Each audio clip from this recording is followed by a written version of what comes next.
Okay, we're going to get serious for a minute. This piece of music, the Adagio for Strings by Samuel Barber, is considered by many the saddest piece of music ever written. He wrote it in 1936. He was 26 years old when he wrote it, and he had the weight of the world on his shoulders. He was inspired to write this by some 2,000-year-old Greek poetry. And he wasn't that much older than when at age 9, he wrote this letter to his mother and basically told her that he was not meant to be an athlete, but a composer. Please don't let me forget this and force me to go play football. That's pretty heavy for a 9-year-old to say that. He did okay for himself as a composer, though. He won 2 Pulitzer Prizes for music. During World War II, he served in the United States Army Air Corps, and what is now the U.S. Air Force Band. And actually, their library is named the Samuel Barber Library. I was actually there in D.C. and got to witness the ceremony where they named it. That was kind of cool. So he led kind of a tortured life. He was an American composer. Grew up on the East Coast. He attended the Curtis Institute of Music, which is in Cleveland, one of the top music schools in the country. He was gay.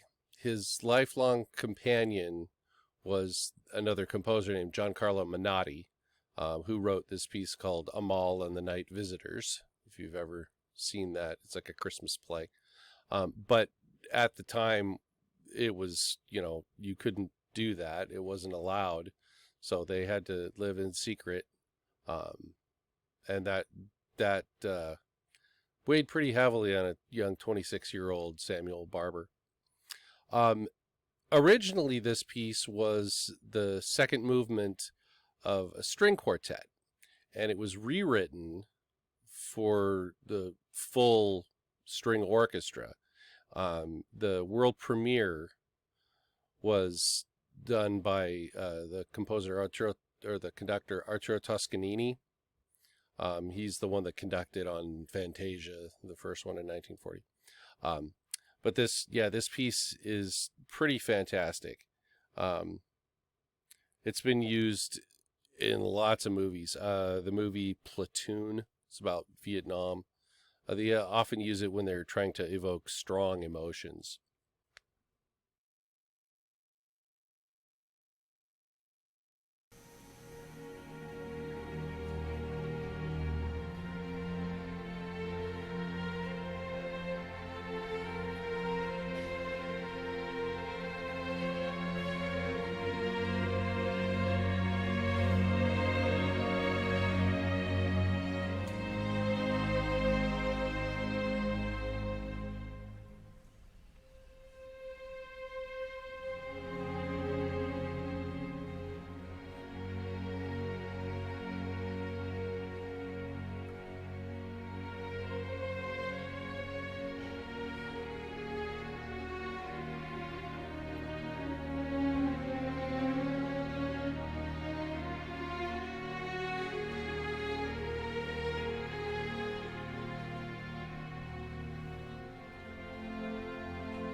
So that's an incredibly powerful piece of music.